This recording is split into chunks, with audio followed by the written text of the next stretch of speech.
Hello, everyone. Thank you for visiting my channel, Educational Norm. I work as an educational consultant, which means that I have the opportunity to interact and visit with many teachers across Ohio and beyond. Those interactions have driven me to tell their stories and their ideas on education. The goal of Educational Norm is to provide an informational network that focuses on positive aspects of education, the people preparing students for the future of our world. Join us each week for a new interview, and please subscribe and share the channel with others that you think may enjoy the program. Thank you and enjoy the show. Hello, everyone. Today we have Paul Worsencroft here.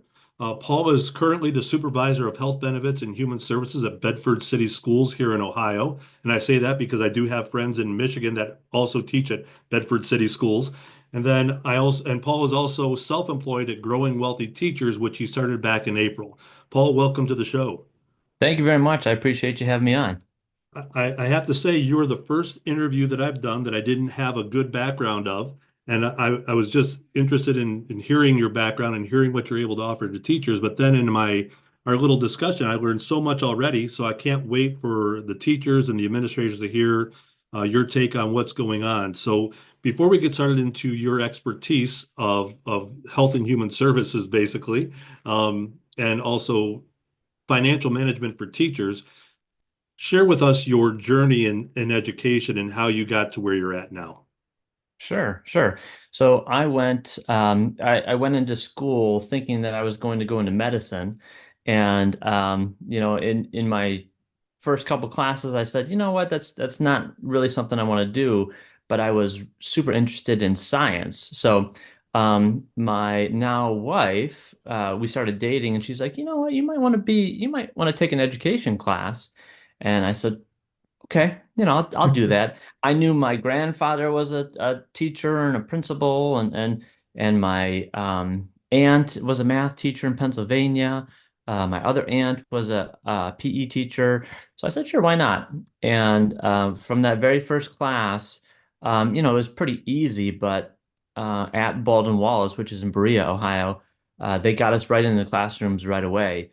And helping kids was it was just a light bulb went on inside of my head, and I said, that's what I want to do. So I switched my major it was towards the end of my freshman year to education.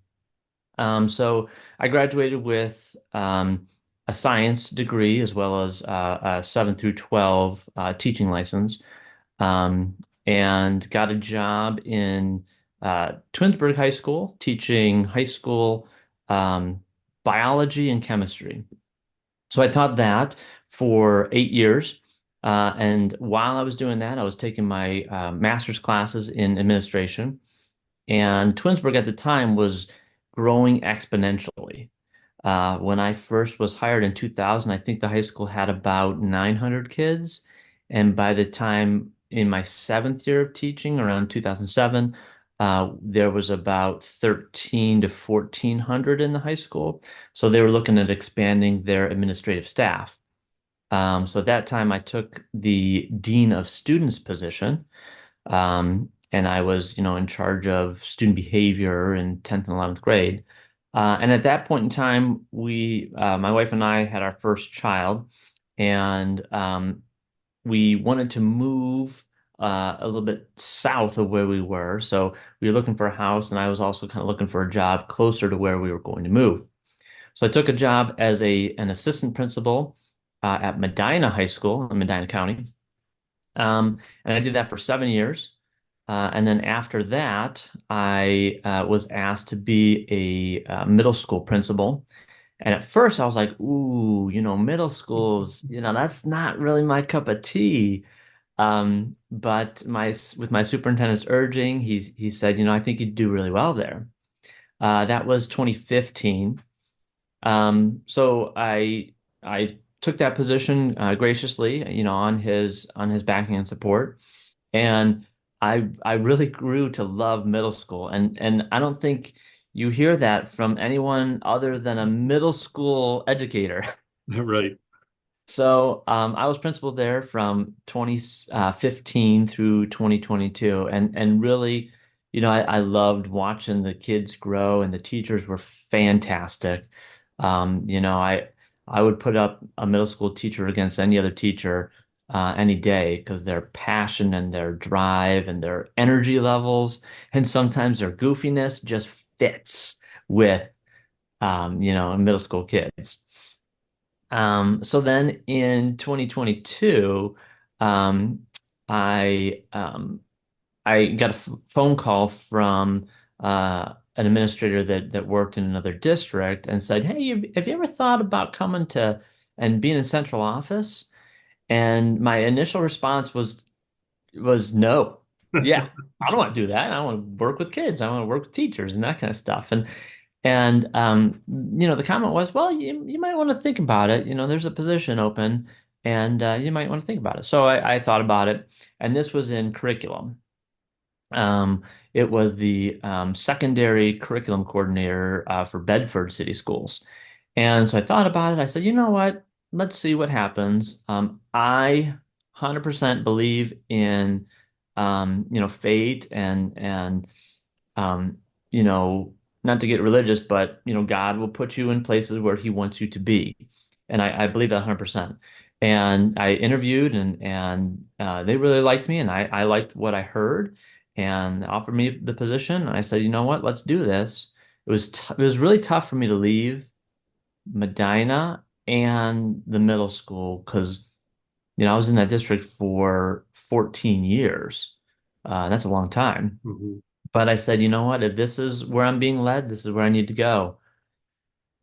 So we made a lot of changes in Bedford schools, and with curriculum, we adopted new math curriculum. My first year there, I'm sorry, yes, we adopted a new math curriculum first year. We adopted a new language arts curriculum my second year. And then there were some changes in central office, and my superintendent and my executive directors all knew my passion, my side passion, which was in um, financial education for not only students but for adults as well, and teachers specifically. Um, so they knew that that was really my side interest besides education. So it just so happened that it was a perfect storm where our health benefits coordinator had left a year prior, and that position was kind of absorbed within central office. And then our human resource administrative assistant, who had been there for a long time and had done a wonderful job in the human resource department, she retired. Um, she retired in well, her last day, I think, was like mid-October. So they had come to me at the end of September and said, you know what, would you be interested in kind of combining those positions and being the supervisor of health benefits and human services? I said, absolutely, I'd love to do that. Um, so I started November 1st, and now it's, what is it, December 27th, and I've been doing it for a month and a half, and you know what? I I really enjoy it. I'm able to help all the adults in the district, not just teachers. We're talking support staff and Mhm. administrators, with their health decisions and sometimes their financial decisions. And I know we can get into that, but you know, I I'm not a financial planner, and I can't tell them this is where you need to put your money, but I can tell them here's your options, Mhm. better options, and there are not so good options, and you have to decide on your own. But that's kind of my educational journey that has taken me into different spots. And, I really believe in servant leadership, and I like to help people, whether that's a 12-year-old sixth grader or a, 62-year-old custodian that's looking to retire. So I really enjoy that, and it's really fulfilling. Well, it sounds like we have a lot of similarities in our career because I was in the classroom for many, many years, and I reluctantly went into administration, and not to the central office, just in administration in general. And my first administrative job was assistant principal and curriculum director. I had to do both. So I was a 5'8" assistant principal in a building that had 11 portables outside, and also in charge of curriculum and all testing, which it wasn't a good combination. Let's just and I'll be the first to say I was not good at either one. It was a challenging situation. And then I do think that change can be scary and different. And Mhm. to be able to do that, especially in your situation where you were at a place for 14 years going into a new district, that's tough to do. But it's also fun just because there's change. And I do like that change aspect. And funny you said that your first curriculum that you worked on was math because that was my first one in that same position. And I worked for, a whole semester, I think, or more, trying to get the teachers to agree on certain things. And I was so nervous for the presentation. And I get there and I had one question. Did you come in under budget? And I said yes, and the whole meeting was over. That was it. There Done. wasn't much more to it. So it was interesting. It's a learning situation. And I do appreciate the fact that you're here to help. My why is with kindness, help people find their solutions. So we're very similar in that regard. Mhm. So with that being said, in your new position, now that you've been at it for, a very short amount of time, really, Right. um, what is the biggest challenge in that new role for you?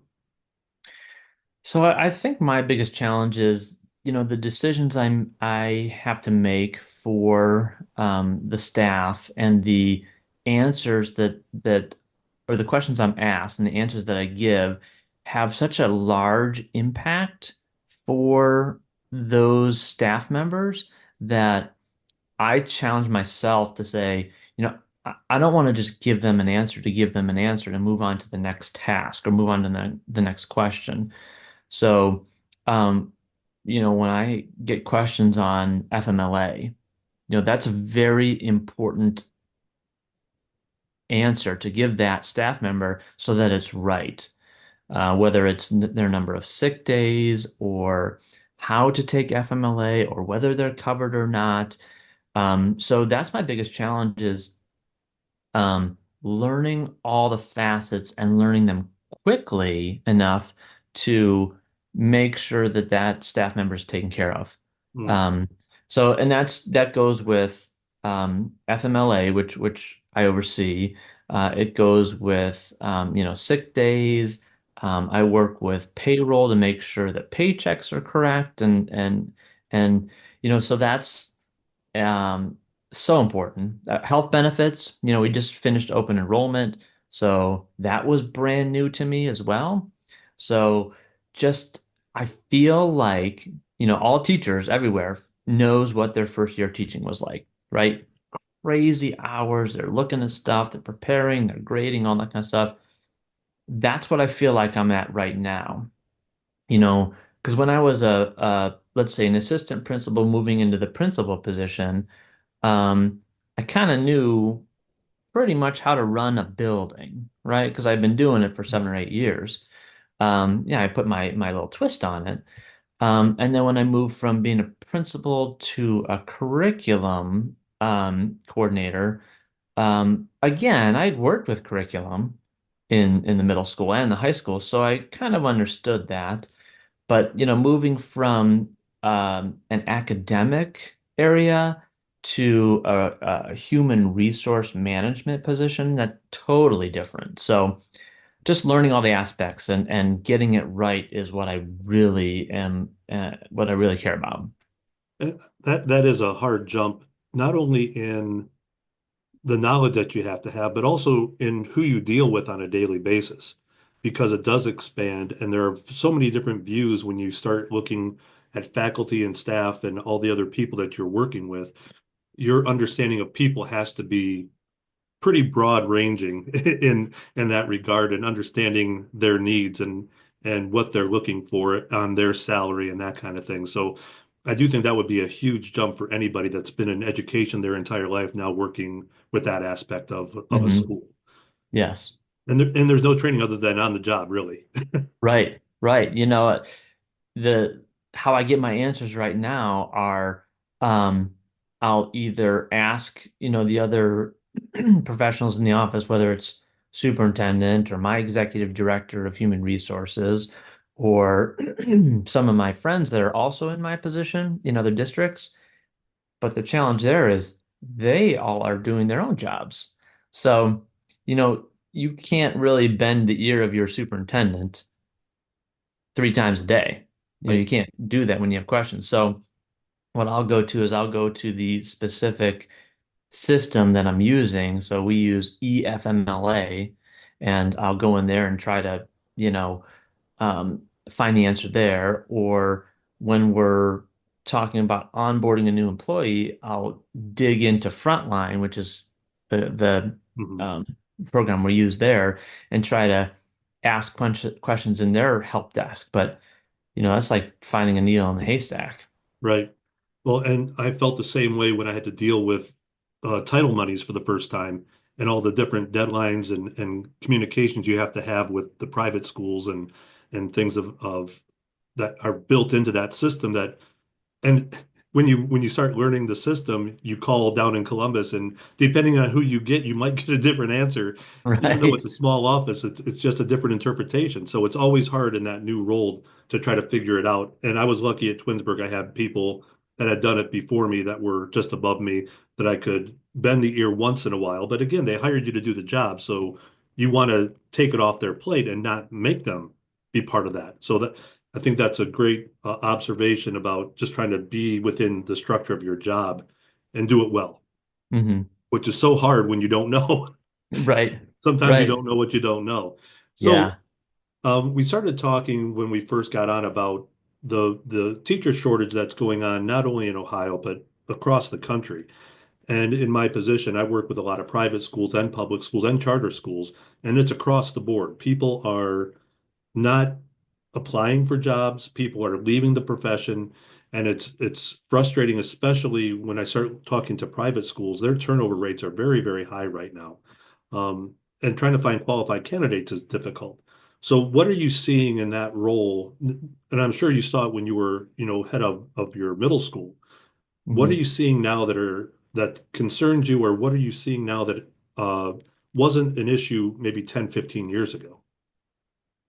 I guess the biggest thing I'm seeing now, and it spans all of the positions in a school, from classified to certified to part-time or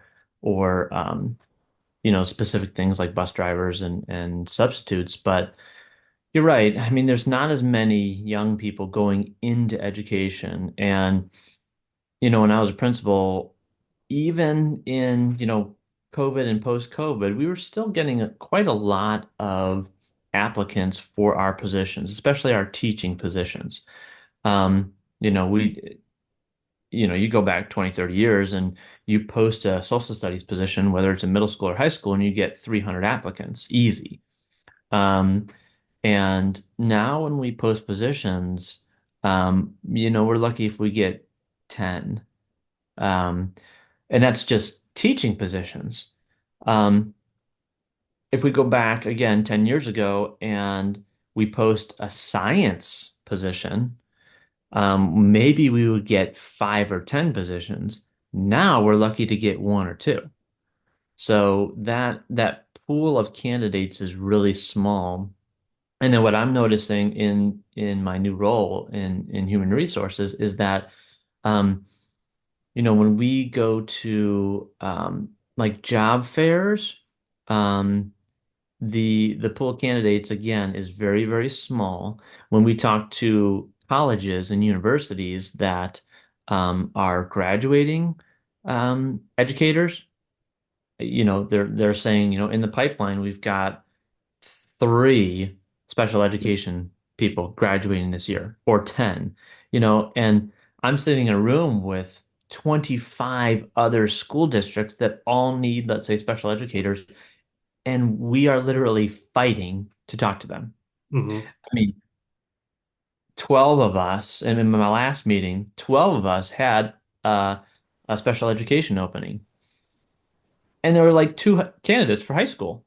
So it's like those candidates can have their pick of whatever school they want to go to.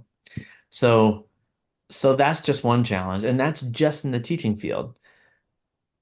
We could talk all day just about custodians, bus drivers, paraprofessionals.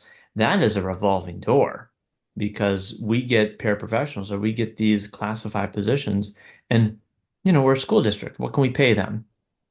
$12 an hour, $15 an hour? Maybe if it's a specialty thing like a maintenance who works on heating and cooling, like an HVAC, maybe we can pay them $22 an hour. But they can go down the road in some business and get $30 an hour, or go to Taco Bell and get $16 an hour. So that's the challenge. And how do I see that rectifying? I don't know. But they'll be rectified when we figure out the funding models for schools as well. I mean, That's I think a key. I mean, I do think that the state of Ohio or the nation in general, right, needs to find a way to incentivize people to go in and work in schools, whether that's teachers, paraprofessionals, custodians, whatever the case is, there needs to be an incentive.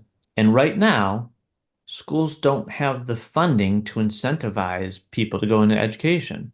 So I know there's certain things that the federal government does, like, for example, there's the Teach Grant.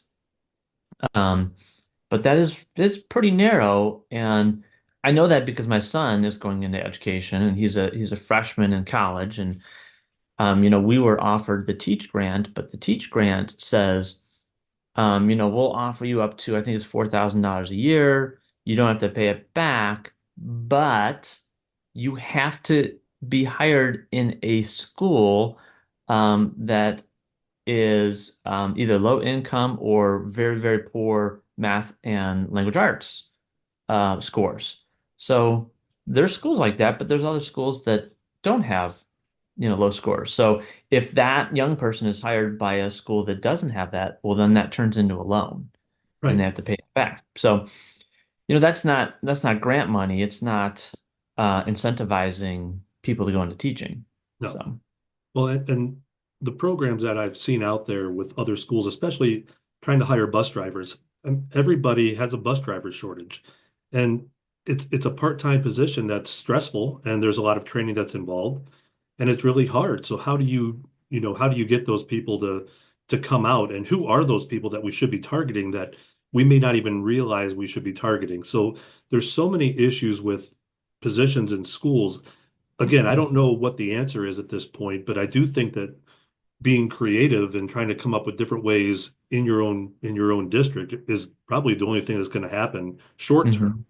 Are you trying anything differently than, other schools to try to attract the right candidates? Well, we've had a lot of conversation about that. I am again, I'm fairly new to my position, but You haven't my figured it out in the month you've been there? right, in the month and a half, right. So I'm part of a group called Camera, and Camera is an association up here in Northeast Ohio that tries to recruit and retain teachers specifically that are multicultural, because we notice that we don't have a lot of multicultural candidates in districts that have multicultural students.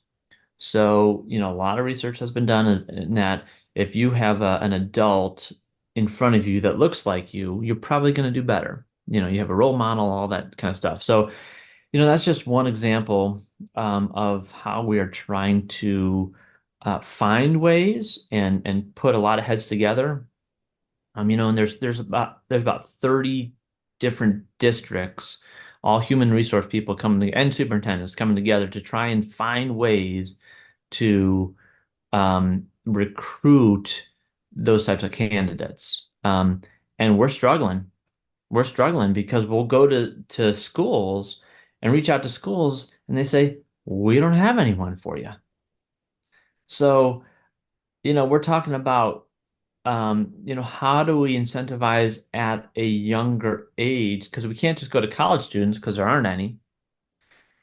And, we're starting to talk about, well, we're going to have to start talking up education in the high school level and say, it's a great career.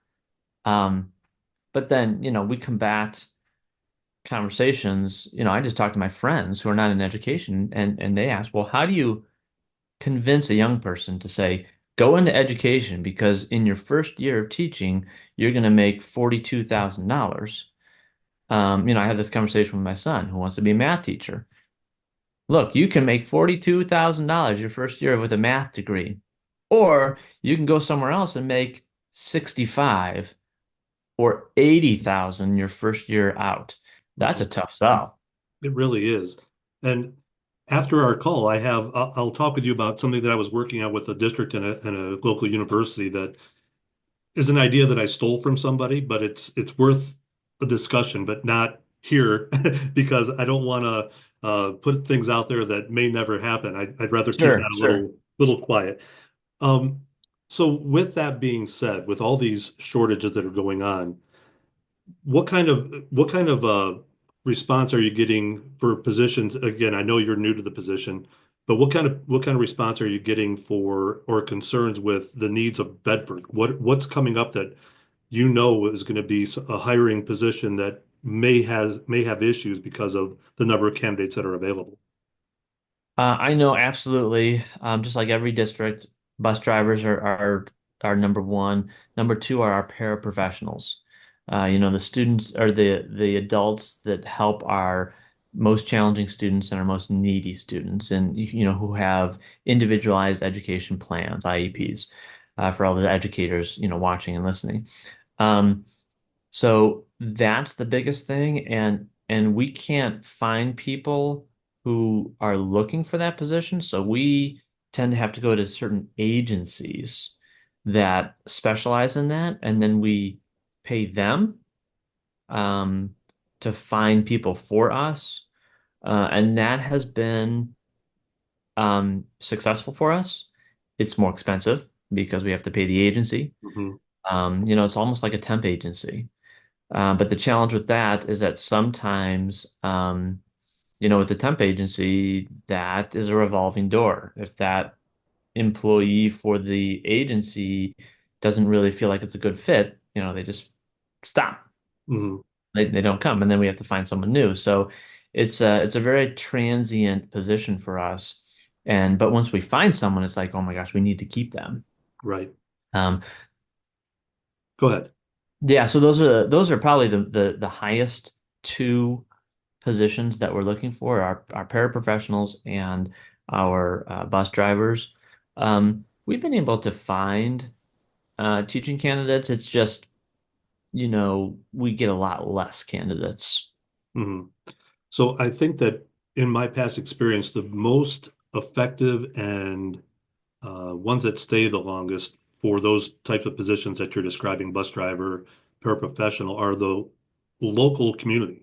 If you find people that are willing to do that, that live in your district, they are more likely to stick than the agency people. And I'm wondering if there are organizations within your own city that may be untapped at this point. Senior centers, those types of things that maybe they're Hmm. just looking for something to do. Because I've seen a lot of people at senior centers that do talks, and they're pretty with it. Um, so it's an ongoing question. There's no answer, obviously, otherwise people would be copying that right now.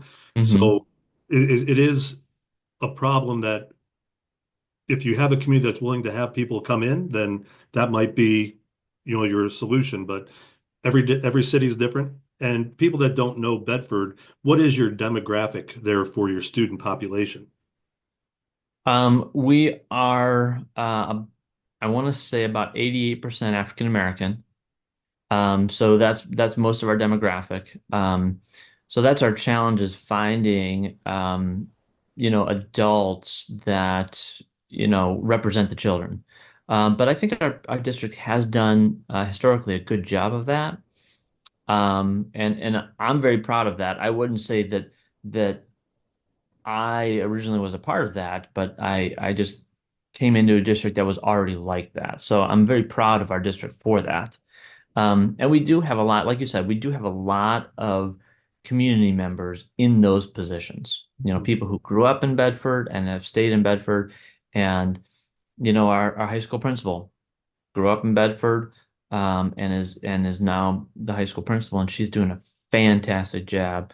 I'll shout her out, Miss Lewis. She's doing a wonderful job. But our district is full of those type of employees who have that motivation to give back to their community. And you're right, that is a gold mine when you find those people because they truly, truly want to help the kids in their community, be successful. Right. So I'm gonna turn a little bit here because I think that when we start getting into new teachers, I think it's beneficial to talk about financial situations for the new Hmm. teachers. I was saying it when I started back in 1991, I had no clue that I should be doing anything other than get a job and use their benefits. That was it. I was Yeah. happy, and I was getting paid $23,000 a year, my first contract, and coaching three sports for an extra $1,000, and it was awesome. Yes. But I see and I know that you started this business where it's called Growing Wealthy Teachers. Hmm. Tell us what got you into that and what you do in that position. Sure. Sure. So, I've always been super interested in finances. From a young age, I was a saver. I saved all my stuff and all my money and all my income. And then I would tend to save up as much as I could and then make big purchases and try to pay for it all and not have loans and things like that. My father even started me on, this is an old term, but a DRIP program, which is a dividend reinvestment plan, which means you just buy a stock and then every time it gives you dividends, it reinvests it for you. And I did that at 16. Oh, wow. And I was putting money in there, and my dad was, saying, "Yeah, you can put as much money as you want." And I would buy those um, those pieces of stock. And when I was ready to buy a house, I cashed that in, and that was my down payment. Oh, wow. So when I was 22 years old, I had like $10,000 to put down because it had grown so much. And I think I only put like $5,000 in, and in 6 years it doubled. So that's what hooked me. I'm like, oh my gosh, this is how it works. So, um, and as teachers, they, don't make a lot of money. But I really think if you're careful with your finances and you take that money and you put it in places just a little bit, every month, put your money in certain places that it grows, you can be wealthy as a teacher. And that's what I try to tell people is that um, you're not gonna come out and make $100,000 as a teacher, but you are gonna get good pay.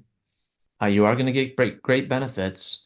You are gonna get a pension, at least in Ohio, and most states have some form of a pension or Social Security, but um, that little bit extra, um, if you put it somewhere else and invest it, you can let it grow, and time is on your side. So that's what I try to coach uh, teachers of any age, whether they're 22 or 23 coming out of college, or even those pre-service teachers. And in college, I've talked with a few of those. Where to start putting a little bit and starting the habit of investing and putting money away. Once you start that habit, it compounds, and compounding interest is a beautiful thing. Yes, it is. I think that you sort of answered one of those issues. How can we incentivize new teachers if they know that they can diversify what they currently have and produce another uh, passive income in Hmm. some regard, that might be enough to tip the scale, say, well, I do love teaching, and this will help me take care of the money. So is that what sort of the goal is to help teachers find that way of staying in education and using their money differently? Yes, yes. I think there's so many stresses with teaching. Grading, getting your lesson plans ready, making sure you're complying with all the state mandates, all those types of things. Um, anxiety about your finances shouldn't add to that stress. And I think if you are making those better decisions with your money and not, you know, giving your expendable income to someone who's just going to, you know, take the top half off and keep it for themselves, then you can make your money work for you. So that's the important thing about it is that, let's say, most young teachers are probably, one of their first purchases is probably a car, right? So if you go to a dealership, you go to dealership A and they say, "Yep, we've got this, let's say $25,000 used car. We're going to give it to you. You're going to get a loan and we're going to charge you what's the interest rate now? 7, Oh, 8%? I yeah, don't it's know, crazy. right?" And then you go to the next shop, you go to the next dealership and they say, "Oh yeah, we got the same car, $25,000. We're going to get you a loan and we're going to charge you 15% on your interest." Which one are you going to choose? I mean, Right. it should be a no-brainer that you're going to choose the 7% over the 15% and only pay 7% interest. Well, the same thing goes for when you invest your money. There are companies that charge, the 15%, and there's companies that charge half as much. And when you know that, then you can make your money work a little bit better for you. And that's the atmosphere that most schools are in. They have a lot of these companies that charge the 15% and not the 7%. Mm. And that's part of my education with teachers is teaching them to be frugal and to do their own research before making a decision like that. And you know what? Teachers don't have time to do that. No, They just don't. no. And let's be honest, and I don't know if you came from a very different background than I did, but if you are not taught how to do finance, which most teachers are not, it's a whole foreign language that they're trying to go through. I look at some of those documents and I see Chinese. I don't know anything of what they're trying to say. So having somebody that knows that is hugely beneficial. So if I were a teacher, how do I get involved with your business of growing wealthy teachers? How does that whole process work? Sure. So a lot of times what will happen is um, right now, since I just started the business, it's people that I know, right? So people, I'll talk to them and say, "Hey, listen, are you invested here or are you invested there? This is what I've done with my finances and what has grown my wealth exponentially and where I've put my money in the decisions I've made." So, it started as a grassroots thing. I've helped a few of my friends who are teachers, and then, they reach out to their colleagues and say, "Hey, I've got this person who started this business. Maybe you want to talk to them." Um, so word of mouth right now. I have gotten a few clients from my Instagram, and my Instagram is at Growing Wealthy Teachers. And so I put out videos. I try to put them out once a week, maybe once every 2 weeks, kind of when I have time. I'm an Hmm. educator too, and a father Right. and a husband. So, when I can do that, I'll put those little things out there. I have a website as well. That's gwteachers.com for growing wealthy teachers. So www.gwteachers.com. Um, so that's kind of how I put my name out there. What the process looks like is, typically I'll set up a one-on-one meeting, whether it's through Zoom, Google Meet, or in person. And I'll talk to my clients about what they want, what questions that they have. And I'm telling you, 9 times out of 10, teachers are like, "I don't know what I'm doing. Can I just give you my money and you invest it?" Yes. You know, and I say, "No, that's exactly what you don't want to do. Because when you do that, people charge you these crazy fees and you lose all your money." So, it's nice to have someone who knows that stuff. It's like, when you want to get your car worked on, I know nothing about cars. But if something's going on, I'll call up a friend of mine and say, "Hey, you know cars. It's making this sound. What do you think it is?" So that when I go into the dealership, they're not, Hmm. screwing me on, "Oh yeah, it's this. It's gonna cost you $3,000 when it's really just a $400 fix. Right. Right. So, my services is all about trying to help educate just a little bit, giving teachers a little bit of information so that they can make informed decisions with their money. And again, I'm a servant leader. I want to help people do that so that when they get to my age, and looking at that horizon of, hey, I'm probably going to retire in 10 years. I don't want to just live. I want to do fun things. Hmm. And, you need money for that. So there's three scenarios that I want to go through for new that I see with new teachers that would impact future financial stability. Hmm. Um, and then our time is almost up already, Paul. It's crazy. Right. It's quick. Yeah. Um, the first one is coming out of college with high student loans. How do you address that in growing wealthy teachers? What's a pattern that you use?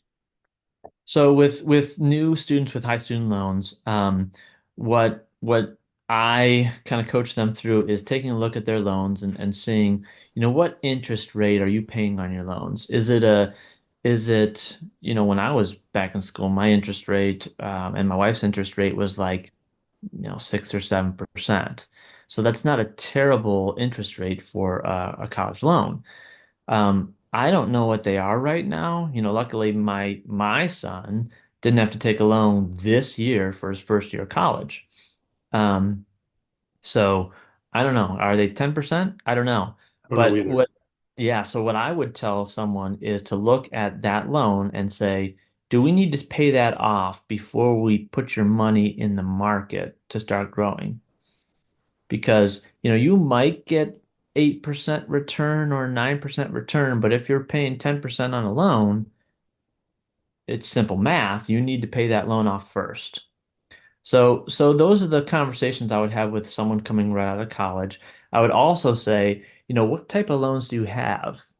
Because there are programs, there's public school loan forgiveness where you can get that loan forgiven if you pay the minimum for 120 months straight. Now that's 10 years, but if your minimum payment is $50 a month versus you trying to pay $250 a month on that loan to get it paid off, that might benefit you to only pay $50 a month for 10 years. And then at the end of 10 years, you may have, $80,000 a loan and it gets forgiven completely. Yeah, I like that idea, and it's a lot of times not knowing what's out there and what's available and how you can reduce that quicker or more efficiently. Hmm. Second situation that I run in because I work in public and private schools. Private school teachers get paid less usually, and one of the reasons why they have such high turnover is because they're looking for that next step of pay increase by going to public schools. But if they have their private school salary, which could be pretty low starting off, and they're working a second job, how do they invest if they're struggling to make the ends meet? Hmm. So, what I would tell them is, first of all, find out what your school district offers. So, and I don't know a whole lot about the private industry, but um, if that private school offers some sort of benefit package where they can invest in a 403(b) or a 457, that is a pre-tax investment, I would go that way first. And actually, let me back up a second. Most of I'm guessing your new teachers, again, if they're making low income, what I would tell them is what I would do. I would suggest that you should probably start investing in a Roth IRA because the government takes its money, it takes the taxes right off, and then you start investing your money. And then when you retire, you don't have to pay taxes. Because chances are, if you're making $30,000 or $35,000 in a private or parochial school, if your goal is to get into a public school, and by the time you retire, you're making $110,000 in 20 or 25 years, you want to pay that tax on $30,000, not $110,000. Right. So that's what I'll take back the 403B. I would say definitely think about a Roth IRA. And that's not tied to your school district. You can just look at Fidelity or Vanguard or any of those companies, those low cost companies, and you can start it up. I helped a client, an 18-year-old client, freshman in college, start a Roth IRA. Um, and she chose, not to get into the nitty-gritty, but she chose a low-cost index fund and put her money in there. And she's starting now. And, her income is very low, summer jobs. Right, right. And just you saying those things, you use terms and programs that very few, including myself, knew about and Yeah. would explore. So having your expertise is great. I think that's a solid advice. Um, and I will say this, I have worked in a couple dioceses that's been the discussion. How can we provide more salary for teachers coming in? Because they realize that that is an issue of, Hmm. trying to get teachers. And the last one is this generation of students I find are far more willing to travel and then find a job. And and so if they are, if they are not happy in a position, they will move because they'll find something better. So how would investing through something like a program that you offer be able to help that kind of population where they might move from state to state and not have that kind of growth in their retirement fund because they're working in different states? Hmm. So with public education, if that teacher in any state, if they currently have a 403B or a 457, they can roll that over into their new district's 403B or 457. And that takes some time. And there are no what they call prepayment penalties when that happens. And that's what I've done even within the state of Ohio, when you move to different districts, every single district has different vendors that offer these products. And there's most districts have the same ones, but they're these same ones, these very popular choices, these vendors are high cost. They charge you crazy fees to keep your money in there. So, but that doesn't stop you from taking your money. Like if you're in Texas and you have money in a 403B with, I'll just name one.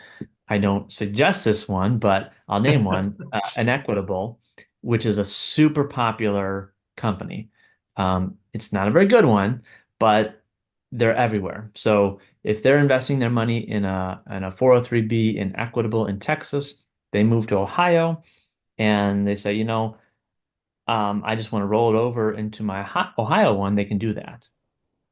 If they don't have the same company, what I would suggest is just start a new 403B and leave your old one. And money grows at the same rate in two different pots. If the market goes up, the market goes up in both pots. So that doesn't really matter. Um, but for those Ohio educators, I suggest a 457, and I won't get into that because there's a lot of different. There's one major difference that benefits Ohio teachers with the 457 that a 403B cannot offer, and those are the types of conversations that I have with clients. And same goes for teachers moving states. Well, I think that the information you have shared today, I think every new teacher should listen to. um, I wish I would have known half of this stuff when I was coming out of college or even before that. So Hmm. you're a wealth of information when it comes to this, and I love your insights because you have done so many different roles in schools. You have a bigger picture mind of how things work. Hmm. So I'm gonna sign off here, but I want to give you another chance to give your contact information for people that might be interested in contacting you about what you do. Yes, thank you. Thank you very much. So go ahead and give your contact info. Oh, sure, sure. So my contact information, I'll give you several ways to get a hold of me. Number one is my website. That is www.gwteachers with an S.com. My Instagram is at Growing Wealthy Teachers. And like I said, I've got I don't know, about 20 or so videos on there. They're just short, 1 minute videos on, the three things I would do if I was a new teacher and wanted to put my money somewhere, or the three things I would do if I'm a, 45-year-old teacher and want to start investing now, those types of things. So that's Instagram. I do have Facebook as well. It's not there's not a whole lot of traffic on there, but if you look up Growing Wealthy Teachers, I do have a Facebook account there. Um, my email, you can email me if you have any questions or want to set up a what I call a coaching conversation. That is growingwealthyteachers@gmail.com. I'll even give you my phone number out there too. If you want to paste that out there, that's fine too. And that is 440-655-3641. Just call me and leave me a message and we can talk on the phone. We can talk on a Google Meet or, whatever. I'm definitely willing to help teachers make those better decisions. Well, you are the most outgoing one of our guests so far by giving out your phone number. More power to you. Yes. I'd like to thank Paul today for a great conversation and a wealth of information, no pun intended. And I wish you the best of luck in your new positions and with your new business. For those Thank that are you. watching, please remember to subscribe to Educational Norm channel and contact me for information about what I offer in my services. And also, if you have other questions and you want to direct them to Paul, you can contact me at norm@normpotter.com or visit my website, structuredcreativityconsulting.com. And until next week, and until next time, be kind, be professional, and find solutions. Thank you very much, Paul. Thank you.